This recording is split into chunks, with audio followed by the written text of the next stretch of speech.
सो hi friends, good morning. आज हम लोग 17 अप्रैल के टॉप 10 वेरी इंपॉर्टेंट जीके और करंट अफेयर्स क्वेश्चन देखने वाले हैं, जिसमें हम आज के सारे आर्टिकल्स, एडिशनल इन्फॉर्मेशन, पूरी खबरें कवर करेंगे। ठीक है, तो स्टार्ट करते हैं। एक बार ध्यान रखिएगा, आज शाम को 4 बजे के आसपास एक वीडियो आने वाला है। क्वांट का सबसे इंपॉर्टेंट टॉपिक जो होता है प्रॉफिट एंड लॉस, उसका वीडियो आएगा। और उसमें मैं एक्चुअल कैट एग्जाम में जो क्वेश्चन आए हैं और एसएससी बैंक एग्जाम में क्वेश्चन आए हैं, उन सबके एक्चुअल सवाल लाऊंगा और इजी से लेकर डिफिकल्ट तक पूरी approach A to Z coverage कराऊंगा आपके लिए, थ्योरी भी और स्ट्रैटेजी भी, ताकि आप हर डिफिकल्टी वाला क्वेश्चन आराम से अप्रोच कर पाए। ठीक है, और कल इंडियन इकोनॉमी का एमसीक्यू वीडियो आएगा, वो भी देखिएगा। आइए आज का वीडियो शुरू करते हैं। पहला सवाल, where is the headquarters of the Zoom video communications located? ये जूम जो ऐप है ना, ये बहुत डिस्कशन में है। आपको बताना है इसका हेडक्वार्टर कहां पे है, and the answer is San Francisco, USA में। अब इस ऐप में प्रॉब्लम क्या आ रही है वो देख लीजिए। गवर्नमेंट ऑफिशियली, ये द हिंदू से आर्टिकल है, गवर्नमेंट ऑफिशियली बोल चुकी है कि जूम एक सेफ प्लेटफॉर्म नहीं है। अब एक्चुअली कहानी क्या है वो देख लीजिए। सो एमएचए जो होता है, मिनिस्ट्री ऑफ होम अफेयर्स, उन्होंने एक एडवाइजरी इशू करी है दैट जूम ऐप जो है it is not a safe platform. ठीक, ये एक यूएस बेस्ड कंपनी है जूम। ठीक है, और इसने इसके यूज में एक्सपोनेंशियल राइज हुआ है, क्योंकि अब लोग घर पे बैठे हैं और उन्हें वीडियो कॉन्फ्रेंस की जरूरत पड़ती है वर्क फ्रॉम होम में। वही रीजन लिखा है यहाँ पे कि इंडिया में ऑफिस गोअर्स अब घर पे हैं बिकॉज ऑफ लॉकडाउन, और वीडियो कॉन्फ्रेंस, वीडियो कॉल्स के लिए ऑफिस जॉब्स या दोस्त वगैरह भी आपस में से बात करते हैं, तो इस ऐप का यूज काफी बढ़ गया है। अब इस ऐप के यूज में प्रॉब्लम क्या है वो समझिएगा, यहाँ पे लिखा हुआ है the software used in this online platform is set to be made in China and some calls were being routed through servers in China. तो प्रॉब्लम ये नहीं है कि ऐप चाइना की है, ये ऐप यूएसए की है, पर इसमें सॉफ्टवेयर जो यूज होता है वो चाइना का है और कई कॉल्स चाइना से रूट हो रही है, ये प्रॉब्लम है। तो अंतर ध्यान रखिएगा। इसी कारण से the cyber coordination centre of MHA has issued a set of guidelines for its safe use. और एक बात और, it was not for use by the government office and official. सरकारी ऑफिस और ऑफिशियल्स यूज नहीं कर सकते, बाकी लोगों को यूज करना है तो उनके लिए सेफ यूज की एडवाइजरी जारी कर दी गई। तो अगर आप यूज करते हैं तो जरूर इसको पढ़िएगा एमएचए की वेबसाइट पर। आगे चलते हैं। कल इंडियन रेलवेज का बर्थडे था, इसलिए 2 सवाल इंडियन रेलवेज के नाम। देखिए सवाल क्या है। The first passenger train in India ran between Bombay and Thane. ये हम जानते हैं कि बॉम्बे में जो बोरी बंदर एरिया है वहां से थाने तक चली थी ट्रेन, किस ईयर में चली थी ये सवाल है। सिंपल है, आपने पढ़ा होगा। 1853 इज द आंसर, और एक्चुअल डेट देख लीजिए, 16 अप्रैल, एंड द ईयर वाज 1853। इस डेट को पहली ट्रेन चली थी बोरी बंदर, जो मुंबई में है, बॉम्बे में है, वहां से थाने के बीच में। एक सवाल और, तो ये जो बोरी बंदर एरिया है बॉम्बे में, वहां पे अब एक पूरा अपग्रेड करके प्रॉपर स्टेशन बन चुका है। एक नया पूरा स्टेशन बन गया है, आपको स्टेशन का नाम बताना है। तो इस बोरी बंदर एरिया में कौन सा स्टेशन बना है, उसे आज हम किस नाम से जानते हैं, आपको बताना है।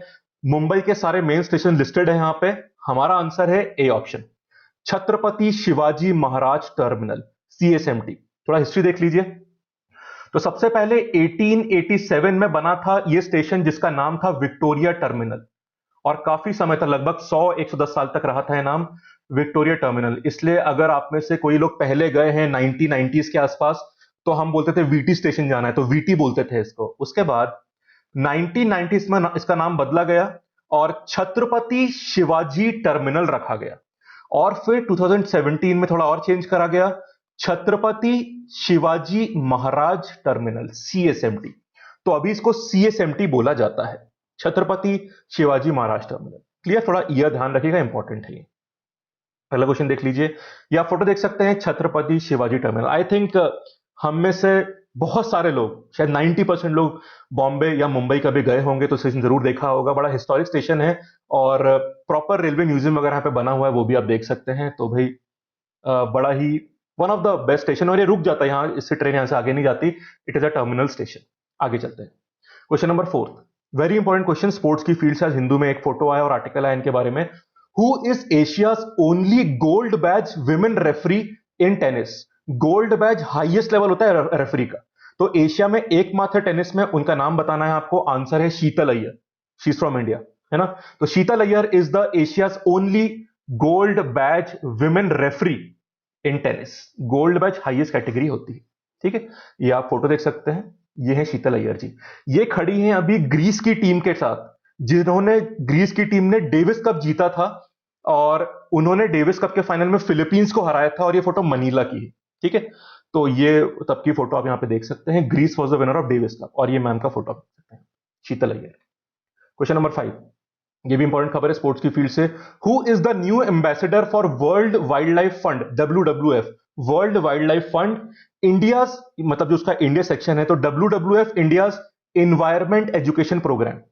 तो WWF का जो इंडिया का जो सेक्शन है, उसका इन्वायरमेंट एजुकेशन प्रोग्राम जो है, उसका एक नया एम्बेसडर अपॉइंट करा गया है, and the answer is Viswanathan Anand. Very important question, ऐसे फैक्चुअल क्वेश्चन बहुत आते हैं। ये देख लीजिए आर्टिकल हिंदू न्यूज़पेपर से। So Anand is the ambassador for WWF India. तो 5 time world chess champion Viswanathan Anand is the new ambassador for world wide fund for nature, इसके इंडिया का जो एनवायरमेंट एजुकेशन प्रोग्राम है उसका। और आनंद ने जी ने इस बात पे क्या कहा है, our children deserve a better, greener and more sustainable world than the one we are living in today, and it is our responsibility as parents and elders to show the way. तो इनको appoint करा गया, उन्होंने अपने views रखे। अगले question पे आ जाइए, स्पोर्ट्स का एक दो क्वेश्चन और। As per the ICC rankings, आपको बताना है कि वर्ल्ड की बेस्ट ओडीआई टीम कौन सी है। देखिए रैंकिंग 3 कैटेगरी में होती है, टेस्ट टीम, ओडीआई टीम और T20 टीम। आपको बताना है कि ओडीआई की बेस्ट टीम कौन सी है। आंसर इंग्लैंड है। तो पूरा बता दूं मैं आपको, इस वक्त, अब भाई रैंकिंग बदलती रहती है, अभी मैं लेटेस्ट वाले की बात कर रहा हूं। इस वक्त वर्ल्ड की बेस्ट टेस्ट टीम कौन सी है एज पर आईसीसी, इंडिया, और T20 में पाकिस्तान है। समझ गए?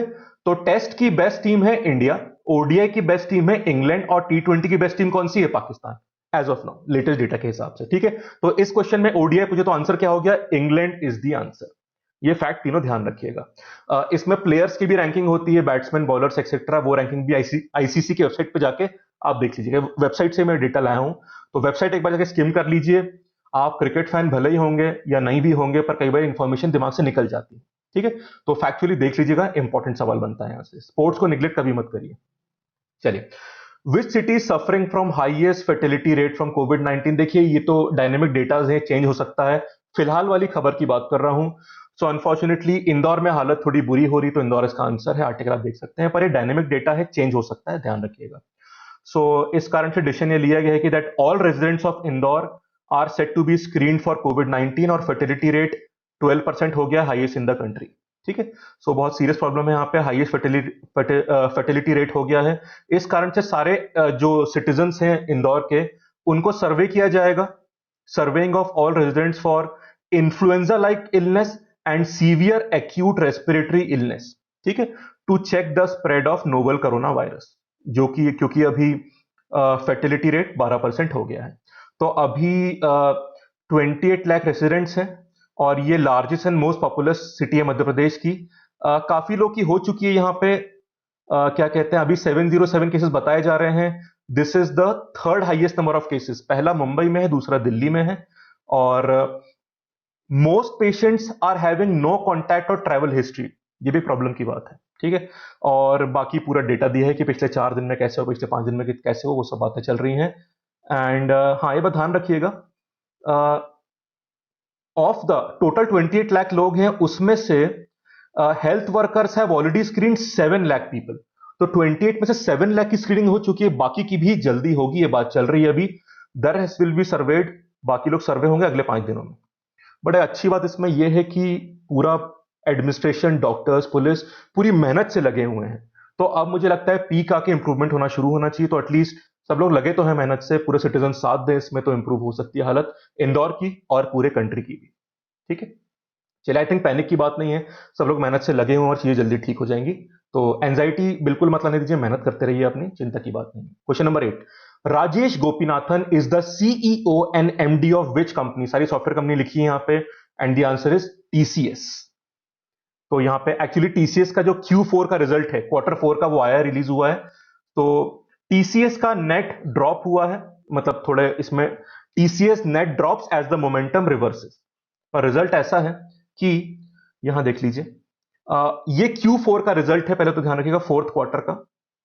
फोर्थ क्वार्टर मतलब जनवरी से लेकर मार्च तक। और प्रॉफिट कितना हो गया है, 8093 करोड़, पहले कितना था, 8152 करोड़, तो थोड़ा कम हुआ यहां पे प्रॉफिट। बाकी ये आप देख लीजिए, Rajesh Gopinath is the CEO and MD of TCS, जो क्वेश्चन मैंने यहाँ पे पूछा था। ठीक है, तो कई बार रिजल्ट जब आते हैं तो रिजल्ट का डेटा जरूरी नहीं है हमारे लिए, पर उन लोगों के नाम भी आते हैं इसी बहाने, वो नाम जरूरी होते हैं हमारे लिए, वो एग्जाम में आ सकते हैं। बाकी डेटा देख लो आप, रेवेन्यू बड़ी है 5% के आसपास। अगर मैं Q4 देखता हूं पिछले फाइनेंशियल ईयर का, फाइनेंशियल 19 का, तो तब 38,000 कुछ करोड़ था और अब 39,946 करोड़ हो गया है। प्रॉफिट थोड़ा कम हुआ है, Q4 फाइनेंशियल 19 ईयर में 8152 करोड़ था, अब 8093 करोड़ हो गया। तो थोड़ा कोरोना वायरस का इफेक्ट यहां पे आगे भी देखा जा सकता है। चलिए आप क्वेश्चन नंबर 9 पे आते हैं। लोप नूर न्यूक्लियर टेस्ट साइट है, कौन सी कंट्री में है? आंसर है चाइना।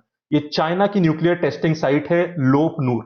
एक आर्टिकल आया है कि यूएस ने बोला है कि चाइना में have conducted a nuclear test, उसी के ऊपर कंट्रोवर्सी चल रही है।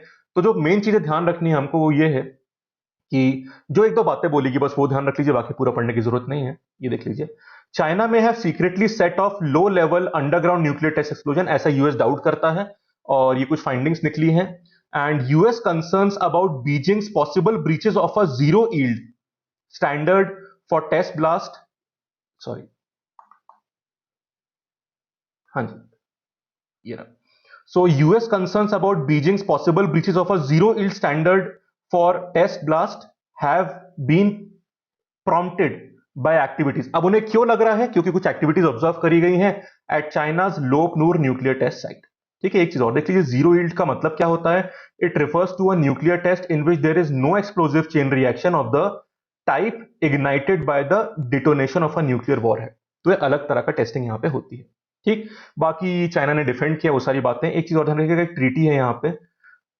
यूएस का डाउट ये है कि Beijing's lack of transparency included, तो यूएस बोलता है कि चाइना ट्रांसपेरेंट नहीं, उसका एग्जांपल दिया है उसने, included blocking data transmission from sensors linked to a monitoring centre operated by the international agencies that verifies compliance with the treaty, banning nuclear test explosion. कौन सी ट्रीटी की बात हो रही है? 1996 में CTBT, comprehensive test ban treaty. तो इस ट्रीटी को भी हम लोग अपकमिंग वीडियोस में कवर करेंगे, अभी थोड़ा आप भी पढ़ेगा इसके बारे में।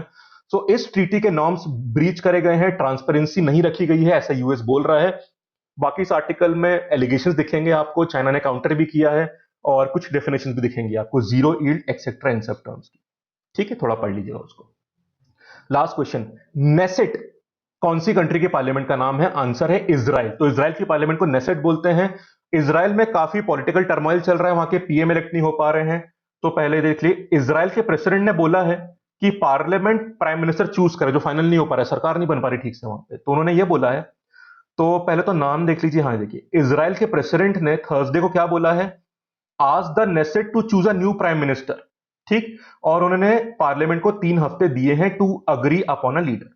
ठीक, अब यहां पे देख लो प्रेसिडेंट का नाम, इजराइल के प्रेसिडेंट का नाम रियूविन रिवलिन इज द प्रेसिडेंट। उन्होंने मूव तब लिया है जब he made the move after his prime minister designate candidate, मतलब जो फॉर्मर मिलिट्री चीफ है बेनी गैंट्स, और जो भी प्राइम मिनिस्टर है Benjamin Netanyahu, they have failed to reach a power sharing deal. अब देखिए, पहले पीएम कौन थे? बेंजामिन नेतन्याहू, और प्रेसिडेंट ने किसको पीएम इलेक्ट किया है? Benny Gantz. ये दोनों आपस में कॉम्पिटिटर हैं इलेक्शंस में, पर इन्होंने डिसाइड किया था कि ये लोग एक इमरजेंसी गवर्नमेंट बनाएंगे ताकि कोरोना वायरस को ये लोग फेस कर पाए।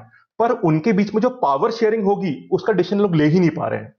इस कारण से प्रेसिडेंट ने क्या बोला है कि भाई जो आप जो पार्लियामेंट है इसका नाम नेसेट है, आप डिसाइड करो यार, वरना ये लोग तो अभी डिसाइड कर ही नहीं पा रहे।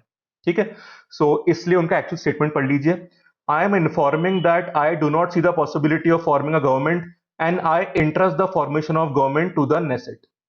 ठीक, तो एक है पीएम जिनका नाम है बेंजामिन नेतन्याहू, और एक है पीएम डेजिग्नेट जिन्हें प्रेसिडेंट ने अपॉइंट किया था, बेनी गैंट्स।